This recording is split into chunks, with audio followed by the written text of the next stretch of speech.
আসসালামু আলাইকুম। চলে আসলাম নতুন এক রেসিপি নিয়ে। আজকে আমি করবো হচ্ছে কচুর পাতা ভর্তা। আমি গ্রাম থেকে কচুর পাতাগুলো নিয়ে এসেছি। কচুর পাতাগুলো বড় কিন্তু একদম কচি কচুর পাতা। তা কচুর পাতাগুলো আমি সুন্দর করে ধুয়ে একদম কেটে নিয়ে এসেছি। এভাবে আমি ভর্তা করতে এভাবেই কাটে নিই। তো দিয়ে দিলাম কড়াইয়ে হচ্ছে সরিষার তেল।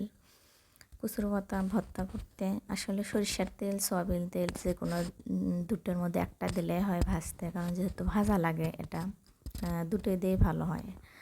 কারণ কাঁচা তেল তো আমি এখানে ইউজ করবো না, একদম ভাজবো। আর এখানে দিয়ে দিলাম হচ্ছে পেঁয়াজ এবং রসুন। কচুর পাতা ভর্তা করতে অবশ্যই পেঁয়াজ রসুনের বেশি দরকার হয়, একটু রসুনের পরিমাণটা বেশি হলে ভর্তাটা বেশি ভালো লাগে। আর আমি কাঁচামরিচ দিয়ে ভর্তা করবো। আমি কচুর পাতা বেশিরভাগ কাঁচামরিচ দিয়ে ভর্তা করি। কচুর পাতাটা আমরা বিভিন্ন প্রকারভাবে ভর্তা করে থাকি, প্রায় 4-5 রকমের ভর্তা বানাই। কচুর পাতা সবসময় বিভিন্ন প্রকারের ভাবে বানাই, খেতে অনেক ভালো লাগে। আমি এখানে শুটকি দিয়ে ভর্তা বানাবো আজকে।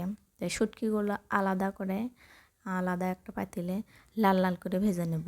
আমরা উত্তরবঙ্গের মানুষ শুটকি যেভাবেই রান্না করি না কেন, আগে আলাদা একটা পাতিলে বা খোলায়, মাটির খোলায় এঁকে লাল লাল করে এরকম আগে ভাজবো, ভেজে সেটা রান্না করব। ধুয়ে ভাজার পরে আবার ধোবো, কারণ লাল লাল করে শুটকি না ভাজা পর্যন্ত আমরা সেই শুটকি খেতে পারি না।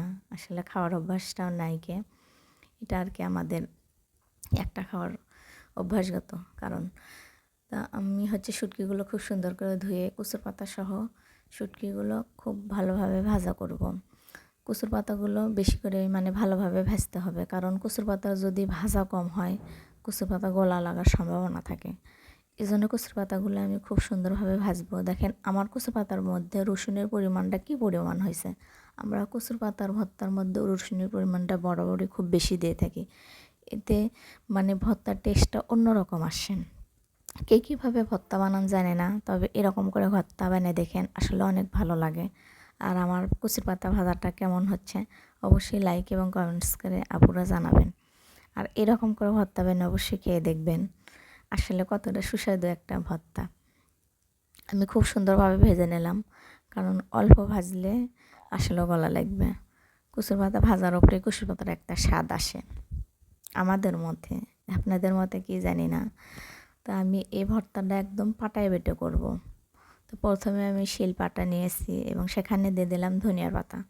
ধনিয়ার পাতা দিয়ে কচুর পাতা এরকম করে ভর্তা বানালে কচুর পাতা অন্যরকম একটা টেস্ট আসে, বাড়তি টেস্ট, খুব ভালো লাগে। আমি ধনিয়ার পাতাটা কাঁচাই দিয়ে নিলাম, ভাজার ভেতরে দিলেও হয় ঘ্রাণটা একটু মানে কমে যায়, আর এরকম কাঁচা অবস্থায় দিলে ঘ্রাণটা একটু বেশি হয়। কচুর পাতা বাটা বেটে নিচ্ছি, ধনিয়ার পাতাগুলো বেটে রাখলাম।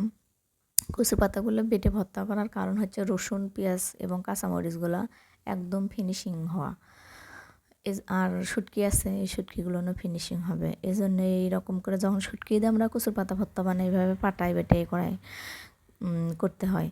আর বিভিন্নভাবে ভর্তা করি, অনেক সময় হাতেও করি, কিন্তু সেই ভর্তার মধ্যে রসুনের পরিমাণটা একটু কম হবে হয়তো, বা শুটকি হবে না এরকম আর কি। শুটকিতে ভর্তা করলে এভাবে বানাবো। তা আমি খুব সুন্দরভাবে কাঁচামরিচ, রসুন, পেঁয়াজ এগুলো মানে আর কি ভালোভাবে বেটে নেব। আমার কচুর পাতার কালারগুলো কিন্তু মাস্ট একদম গাঢ় সবুজ হয়েছে, কারণ গাঢ় সবুজ ভর্তা দেখতেও সুন্দর লাগে আর খেতেও অনেকটা ভালো লাগে। তা আমার এরকম ভর্তাটা কেমন হচ্ছে অবশ্যই জানাবেন। আর এই কচুর পাতাগুলো খুব ভালোভাবে হাত দিয়ে একদম মেখে নেব, যেহেতু এখানে শুটকি, রসুন সব কিছুই সমপরিমাণ আছে। আর এগুলো কচুর পাতার ভেতরে একদম ভালোভাবে মিক্সড হলে বেশি সুন্দর টেস্ট লাগে। তা আমার ভর্তা বানানটা আসলে কেমন হচ্ছে আপনারা অবশ্যই এরকম করে খেয়ে দেখবেন, আসলে অনেক সুস্বাদু একটা ভর্তা। এটা খুদ সেদ্ধ বলেন, গরম ভাত বলেন, সব কিছু দিয়েই ভালো লাগে। এই ভর্তাটা অনেক সুস্বাদু, আমি মাঝে মধ্যেই বানাই এবং খাই, আপনারাও খেয়ে দেখবেন। আর আমার ভর্তা বানান কেমন হলো অবশ্যই লাইক এবং কমেন্টস করে আপনারা জানাবেন। এভাবে ভালোভাবে মিক্সড করতে হবে, তাছাড়া কিন্তু ভর্তাটা একদিকেই হয়তো মরিচ কম বেশি হতে পারে। ভালোভাবে মিক্সড করলে ভর্তাটা একটু বেশি ভালো লাগে, শুটকির ঘ্রাণটা একদম বেশি আসে। শুটকি, ধনিয়ার পাতা অবশ্যই। তো কেমন হলো জানাবেন।